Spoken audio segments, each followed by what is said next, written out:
Encountered a YDH file with no obvious source application and wondering how to proceed? This uncommon extension requires investigation to identify properly.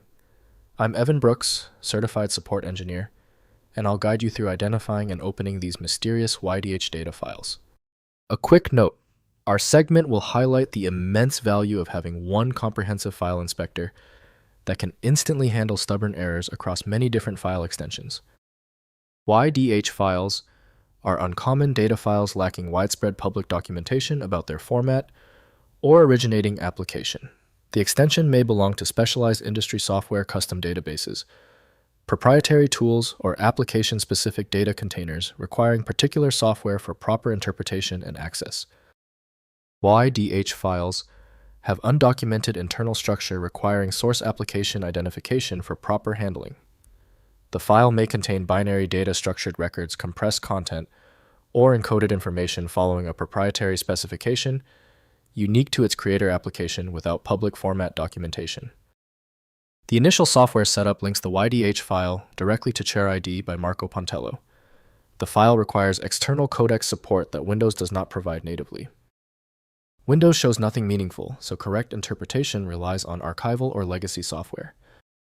To find the correct opener, right-click the YDH file and choose Open With. Attempt to open it with ChairID first. If it's not present, select a different program and keep testing. If your YDH file will not open yet, do not panic. We're facing a complicated YDH error. Let's move to the testing phase and check these critical common failure points to find the fault. First, identifying with ChairID. Run the YDH file through ChairID or Droid file identification tools, which analyze binary signatures to suggest possible formats.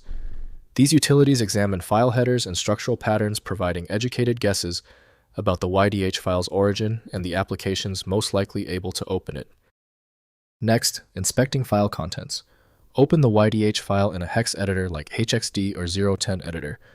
To examine raw bytes, look for ASCII strings format signatures or recognizable header patterns that might indicate the originating software, whether it contains text, data, structured records, or binary content. Finally, researching the source. Contact the person or system that provided the YDH file to learn its origin and intended application. Search file extension databases and forums with specific context about where you encountered the file. Knowing the source application is the most reliable path to opening uncommon file formats correctly. If compatibility checks failed, it is likely because the file extension name is shared by different developers for unrelated formats, causing your PC to use the wrong reading language. A universal viewer is designed to act as a versatile tool for identifying many formats, providing a reliable way to attempt access when standard programs have failed. Since we tried everything on the format, it's time for the professional fix. FileMagick is your best bet for files that are unreadable by Windows or standard open source programs. You can find it at filemagick.com. Let me know in the comments if that file is open. Subscribing ensures you never miss another one-click solution.